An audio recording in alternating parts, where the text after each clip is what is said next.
Bonjour Awa. Bonjour Nadia, bonjour Zineb. Comment ça va ce matin? Ça va bien, vous?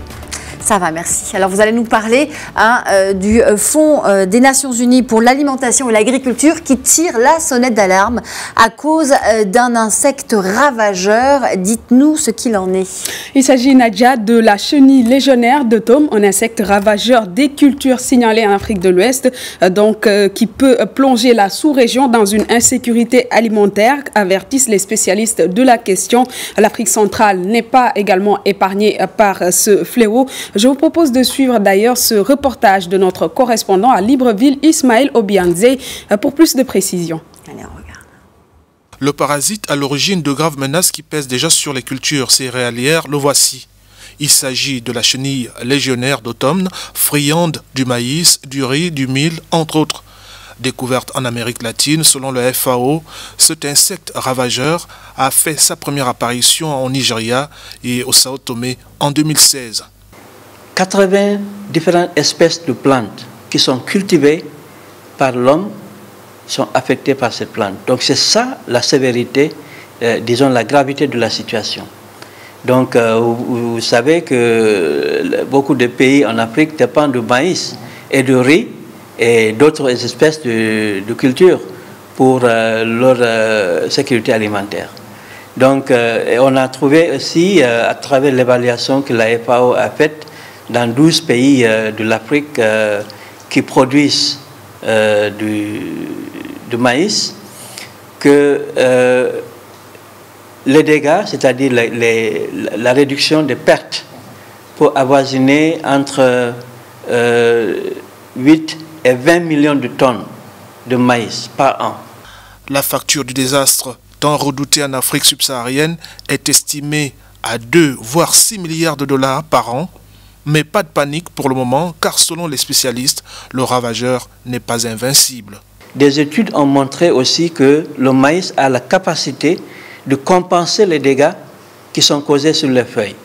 Donc lorsqu'il y a une régularité des pluies, il est possible que la plante peut récompenser le dégât qui a été causé par l'insecte. C'est pourquoi les gens ne doivent pas toujours paniquer lorsqu'ils voient la situation dans leur champ. Au siège de l'Organisation des Nations Unies pour l'alimentation et l'agriculture à Libreville, l'heure est à la mise en place d'une riposte contre le parasite.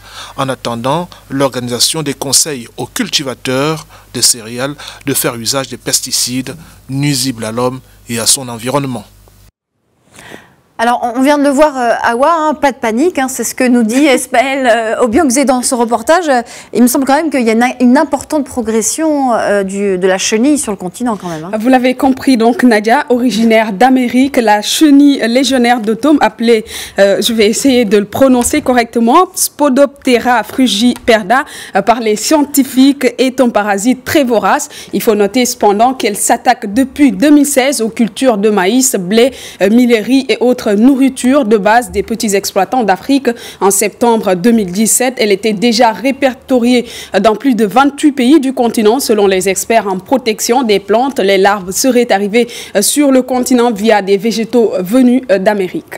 Alors justement, Awa, est-ce qu'on peut aujourd'hui dire à combien est évolué les conséquences de la prolifération de ce parasite sur la culture et puis même sur l'économie de la région, du continent? Alors Zineb, vous savez, la chenille légionnaire peut s'attaquer jusqu'à 26 familles de plantes vivrières, parmi lesquelles on peut citer le blé, le sorgho, le riz, le millet, le soja, la canne à sucre, la pomme de terre et tant d'autres. Elle peut détruire même jusqu'à 70% des cultures. Pour cause, cette espèce vorace peut effectuer une centaine de kilomètres par nuit et la femelle peut pondre donc jusqu'à 2000 œufs, ce qui fait que son évasion est très rapide. La preuve est en une année et demie, elle s'est répandue presque comme une traînée de poudre dans tout le continent.